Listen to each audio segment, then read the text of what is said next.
What's going on, guys? Bobby with Consumer Time Capsule, back with another review for you here. And today we're back at the Capsule to talk to you about Budweiser's latest beer. It's Jim Beam Copper Lager. And I'm going to read the description off of the package as you take a look at the six-pack here. But it's a copper lager that's aged on Jim Beam bourbon barrel staves for a toasted oak aroma, a deliciously nutty taste with caramel, rye, and vanilla notes, and a smooth finish. So we could not possibly be any more confused. So, as you guys know, if you watch the CTC review enough, because we reference it probably every 4 or 5 volumes, we love Busch. That's our beer, which is also an Anheuser-Busch product. But I do know that the staves of a whiskey barrel are like the individual wooden pieces. Right, Ryan? Yeah. So, wouldn't it be smarter or more conventional to take the beer and put it in the Jim Beam whiskey barrels rather than aging it on the staves? Is that a normal practice? I don't know. I think they're just throwing pieces of wood in a vat of liquid. No, the opposite. There's a giant stack of trash wood because Jim Beam's already used it up, and Budweiser's pouring their beer on top of it. It's on top of their trash because it's on the wood. On the wooden staves. I don't know. This is very strange. But one thing that I do know, especially because if you guys watched review number 53, you've already seen us go to one of the reserve collections. But this is the 3rd edition that Budweiser has had of these reserve beers that they have, these premium products. Back in late 2017, they came out with their Prohibition-era Repeal Reserve Copper Lager. Then, after a break in May, on CTC review number 53, you'll notice George Washington's Recipe for Freedom Reserve Copper Lager. This is number 3. Another super interesting beer, and if they keep doing these reserve collection beers, we're going to keep drinking them, because this is super interesting, and the last one wasn't too bad. I got to give it up to George Washington. Good job on the red lager. And here's what the bottles themselves look like. See, with me being a Busch drinker, when Busch came out with the signature copper lager, should I rotate it a little bit? Okay. Give it a full... There we go. And you can see you got the Anheuser-Busch logos embossed on the bottle there. Can you see that? Maybe a little bit of a sheen there. But really attractive label, very Jim Beam-esque. But yeah, when I think copper lager, I do think Busch signature copper lager, and that was kind of a disappointment because they put the Busch name on it and didn't really taste anything like Busch. But I do remember what that tastes like. I'm going to be looking out for that familiar flavor as we try these. And as I learned the hard way last time when I was desperately trying to open it with a bottle opener, you can twist these.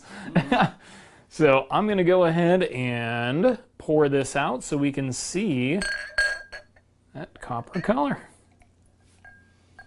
Good action shot here. Good action shot. Here is that pour. Nice pour? That is a nice pour. I'm kind of proud of myself. You would think that I didn't just drink beer out of a can all the time.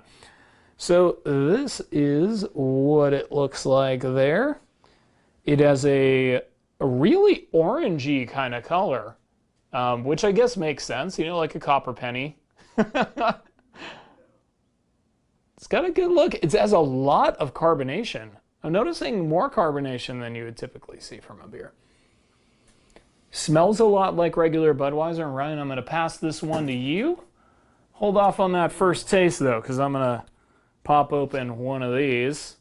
Definitely smells like a... Smells like a good Budweiser. And I mean, I'm a fan of regular Budweiser, especially when they throw on those American labels and stuff, you know.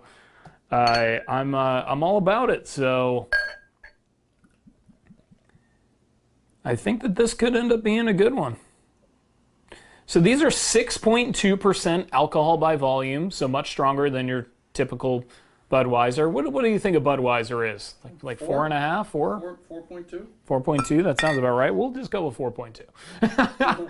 Regardless, 6.2 is like malt liquor territory. So you're really you're getting a good strong beer. Come in these 12-ounce bottles, thick fat bottles. Cheers, Ryan. Thanks for all your help, man. Yeah. In our Sam Adams glasses. Mm-hmm.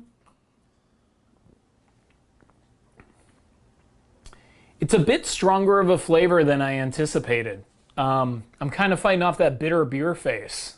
Yeah. Right, yeah, definitely. I think George Washington could have really helped out with this one because it is a step down from the Freedom Reserve Red Lager. Is that pretty safe to say, Ryan? I agree. It's a very strong taste. Now here's where look, when it comes down to like fast food items and cereals and cookies and all that kind of stuff, you can really, really, really put a lot of stock in what I say because I've had pretty much everything. I have a very good memory with that kind of stuff. I don't know anything about Jim Beam. Now, I don't know what the staves Jim Beam connection is to the color, the taste, or anything. So I do want to be very clear about that. But what I can tell you is if you're expecting it to be like a Budweiser flavor, it's not. It has the best smell though. It smells like a draft Budweiser. It really does. But then when you taste it, it's kind of got a Jim Beam finish now that you mention it. Yeah, maybe it is a little Jim Beam-y because it's rough. Like it's like taking a shot almost. Yeah. Can we revisit the description? I've already forgotten it. So I remember them mentioning caramel, rye, and vanilla notes. And a smooth finish. Smooth finish, my butt. That finish is not smooth, and I don't like it. It's a very strong alcohol. Very strong alcohol. Bourbon finish. It is maybe like a bourbon finish. So if you're into like a Jim Beam kind of taste, or you're into a really strong kind of skunky beer, I think this is for you. Yeah. Not for me. Not if you're like just one of those casual beer drinkers that enjoys a Busch or a Budweiser. This isn't for you. And that's unfortunately the camp that I'm in, and it's not for me. Now that said, the gimmick grade, you got to give it up. The packaging is great. I mean, just really looks attractive. These bottles, I love that black. So well designed, really sharp, and they did an amazing job of putting together what really looks like a premium product. Right, Ryan? I mean, this is the kind of thing where you're saying, it's eye-catching. Really nice. It's a disruptive presence in that beer aisle. So I got to give the gimmick a 7.5. And, I mean, if it were, if it were like a line that continues on and on and on, I would not be opposed to it. I think that they should continue going for more. Not everything can be a home run. So we're going to get into the taste here. Oh, man. It's a rough ride. It's not a drinkable beer. I like to pound my first beer. I'm a strategic drinker. That first 12 or 16 ounces, probably 16 because it's Busch. I like to just pound that beer in less than a minute and then coast. Then you get your sipping beer going. I'm a strategic drinker. You cannot pound this. So got to give it some negative points for that. The smell is great. That's the pro. The con is everything about the taste, more or less. Ryan, I'm going to let you grade it. I just gave it the pound. You gave it the pound? Oh, you grade it. Don't pound it. Okay. What's it going to be, Ryan? Oh. 3? 3. Yeah. Sorry, guys. We got to give this a 3 out of 10. Just not a real enjoyable beer. Hopefully next round is going to be a little bit better, a little bit smoother, a little bit more drinkable. My face is locked into a position of concern. Yeah, it's a bit rough, and it does kind of have that chesty kind of feel that you would get with a bourbon. So I don't know, guys. Hey, look, we're not the beer experts of the world. We're not Jim Beam drinkers ourselves. So if you want to check it out, hey, it's interesting. It's only going to be around for a limited time. And if you've tried other, the reserve lagers that they've come out with, maybe you might like it. Who knows? So don't let us keep you from trying out something that's interesting to you. But come in with low expectations if you're just more of a casual beer drinker.